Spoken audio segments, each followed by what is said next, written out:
Having spent an enjoyable evening with my nephew and his wife, as I tried to enter my car to drive home, he suggested an app that I ought to have on my phone. But I didn't want an app. But look at the moon, he said. With this app, you could see all the stars and planets not visible to the naked eye. I looked, but I still did not want the app. In retrospect, I just hope I was not dimming his light, because it had shone brightly all evening. What light shines from our lamps? We hear Jesus say to his disciples, to let our light shine, don't hide it.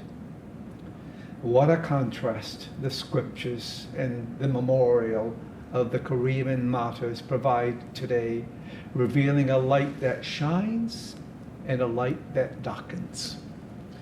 Cyrus, a benevolent king, inspired by God, was requested to build God a house in Jerusalem. The king not only encouraged God's people to return home and build the house, but he also provided them with material assistance. In contrast, Korean Christians were accused of introducing a foreign god into their land and were executed, 11 priests and 92 believers. It was the light of someone preaching in China that inspired this Korean who, upon his return home, allowed the wick from his lamp that had been immersed in the Holy Spirit he encountered in China to now shine in Korea. And that light continues to shine among the Koreans to this day. What light shines from our lamps?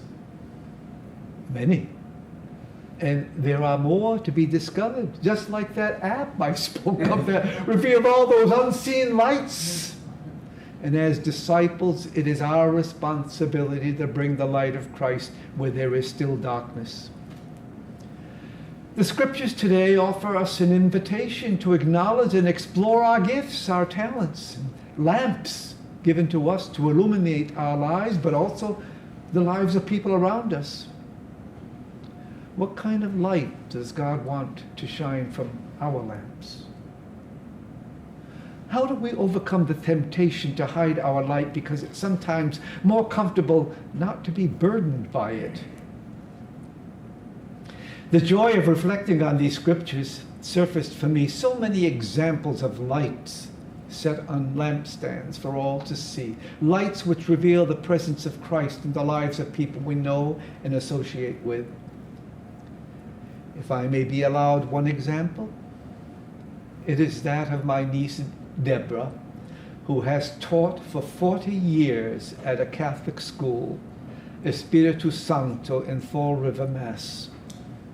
Former students would ask me, are you related to Miss Polselli? She was my teacher.